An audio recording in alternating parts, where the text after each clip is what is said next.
What's up guys, and welcome back to another episode of Club and Country. It's episode number 25, and today we are beginning a brand new season as our fourth year with Dresden is about to get underway. We're of course, after our fantastic debut year in the Bundesliga, finishing in third place, we qualified for the Champions League for season 4. So as we officially end season 1 and get through to the summer with Dynamo Dresden, of course the first thing you find out every single new season, what is the budget like for the summer transfer window?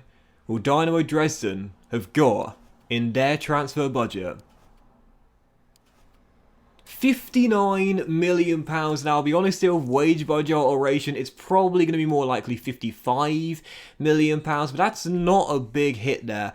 Due to the wage budget alteration, again, we will put players on higher contracts for the new signings we make, so maybe around 55, 56, maybe 57 million, thinking about it in a budget for the new season. That's not a real surprise either. After last season, of course, we got £90 million. I didn't allude to it in the last episode, in the season finale, but 90 million for the finish in the Bundesliga. The board are giving us almost 60 of that, so lots of money to work with. And as you can see, the objectives for this season just reached the group stage of the Challenge League, but that's already done because finishing in third, we go straight in to the group stage. And as for the domestic objectives as well, reached around a 32 to the DFB Pokal. We didn't do that last year as you knocked out by Leverkusen in the second round, and also in the Bundesliga. Finishing mid-table. I mean, I get that the board are doing it gradually. Last year it was avoid relegation. This year finishing mid-table. But guys, come on now. Sod that. We are so much better than that. We are on the cusp of becoming a 4-star team. We will very, very quickly, I'm sure. Look, we're a top 4, top 6 minimum team. No doubt about it. Last year finishing in third, that was not a one-off. That was not a fluke. Absolutely no doubt about it. We've got a great young team. As I always say this, when you've got a young team, they're developing throughout the season. So month by month, they're getting better. We got the money to work with. Yeah, come on now. We are going for the top 4 once again, no doubt about it. I'm not sure whether, we can challenge Bayern Munich for their domestic dominance.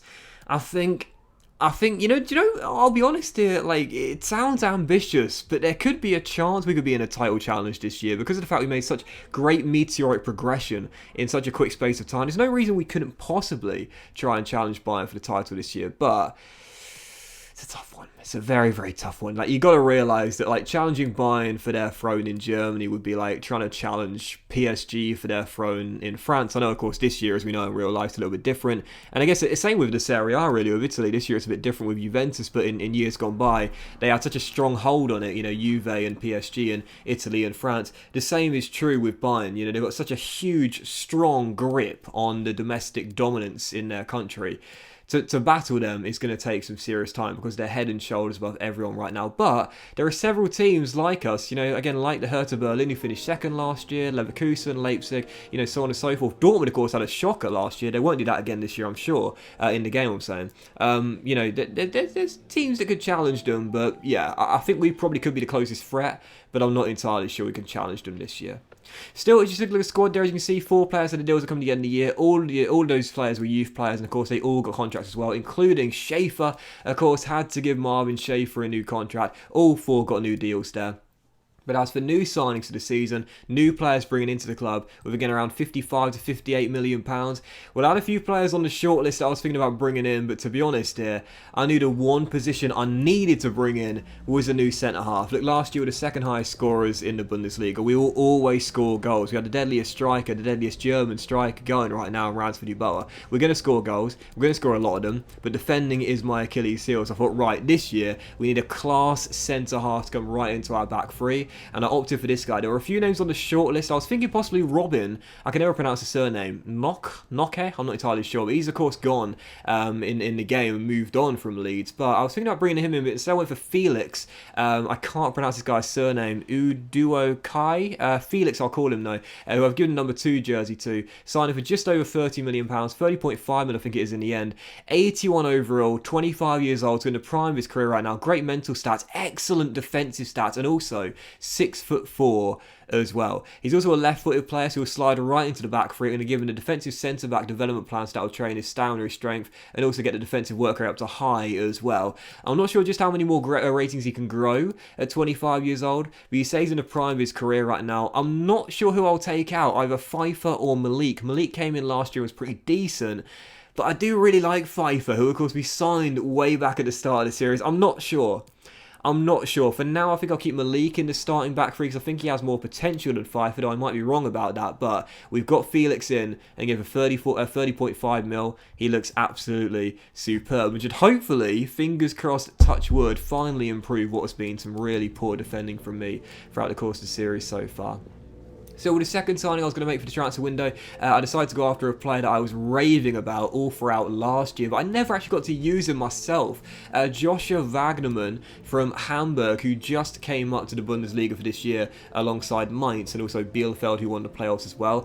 Hamburg would let him go for under the valuation as his contract is upcoming the end of the season and they don't want to lose him on a free transfer. So we signed him for just under £11 million plus a redundant sell-on clause, and Wagnerman came our second signing of the window so far. And whilst this guy won't start, we'll have the Goo on the left still and Gatau on the right.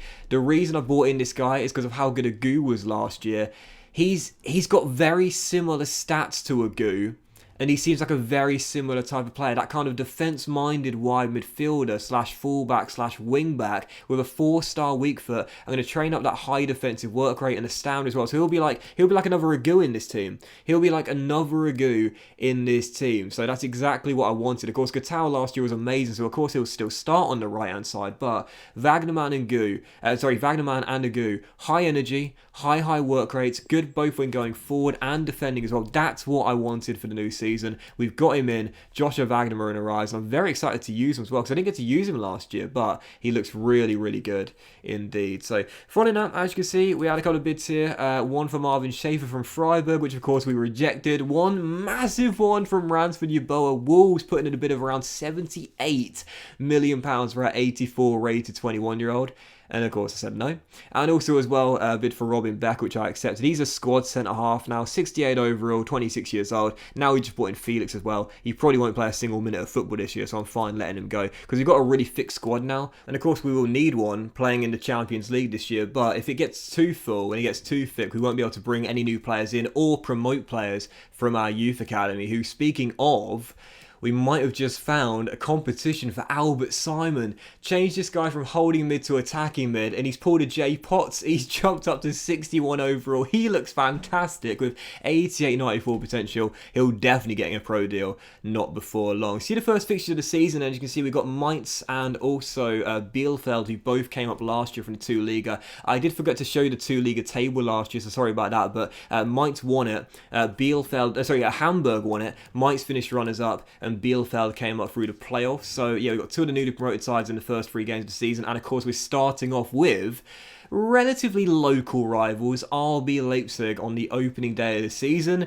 Couldn't have picked a better game to start off with. Leipzig, who we pipped to Champions League football in the top 4 last year at home in the first game of the campaign. That is just absolutely fitting. So yeah, for the first game of the season, it would indeed be RB Leipzig at home. And as I mentioned earlier there, whilst the board said this season finishing mid-table, that is an absolute load of rubbish. Board, when are you going to start realising that we are so much better than that? As I said, there is no reason why we couldn't challenge Bayern for a title this year, but that's incredibly ambitious. But what's not ambitious is just staying in the top 4. We're more than good enough to do that. We did that last year, and it certainly wasn't a one-off, no doubt about it. Again, we're a 4-star team, as I mentioned earlier. We're always growing all throughout the course of the season due to how young we are and the potential of our players as well. So we're always getting better. And don't forget, due to the form boost you get in FIFA Career Mode nowadays as well, really, we're operating like more of a 4.5-star team than a 4-star team. So a top 4 place is more than doable this year. So for the first game of the season, RB Leipzig at home, 17 minutes in, Schaefer! Can you believe it? He scored in this fixture last year and he gets the first goal of the season. I love this guy to pieces. I can't put my finger on why it is, but I love him. Marvin Schaefer makes it 1-0 and scores the first goal of the season. I didn't think this guy would score a single goal for the club after his first shot for us, which went so far wide the post almost went out for a goal kick. Sorry, he did go out for a goal kick. But either way, Schaefer gets the lead, heading in a corner, and in 31 minutes in, Felix Agu makes it 2. I love this guy to pieces, man. His stats are incredible. If you are looking for a defence-minded wide midfielder that can operate on both ends of the pitch, well, you can see why. You should sign Felix Agu. I'm telling you guys, this guy is amazing. Get that defensive work rate chain up to high, so he's got high work rates. He is literally, he's free lungs Agu. He does not stop running all game long, and he's just so good on both ends of the pitch. I love him. I just love him to pieces. 6 minutes to go, could have had a hat-trick, but decides to be the team player. Swept it across to his wide midfield bro, Julian Gattal, picking up where he left off last season, scoring our 4th and final goal. In the big rout to start the season off, final score Dresden 4, Leipzig 0. There's no doubt about it, we're our top 4 team, and there's no way I'm going to settle for anything less than that. We might drop into the Europa League. We only scraped it last year, but if we build on last season, there's no reason we can't finish in 2nd, 3rd or 4th like last season, and maybe, just maybe, despite how difficult and ambitious it sounds, possibly challenge Bayern for their crown. But I'm not entirely sure. But that will end today's episode of Club and Country, guys. A big thank you for the season opener. I really hope you have enjoyed. If you have, then please do drop a like. Much love to you all. Have a fantastic day. 3rd of the 4 videos this weekend. And of course, today is a double upload day as well. So please do drop a like if you can, guys. It really does help the channel out. Much love to you all. Have a fantastic day, though. And I'll see you for the next episode of Club and Country very soon, featuring transfer deadline day and a draw for the Champions League group stage as well very soon. Don't miss it. Great episode. And I'll see you for it very soon.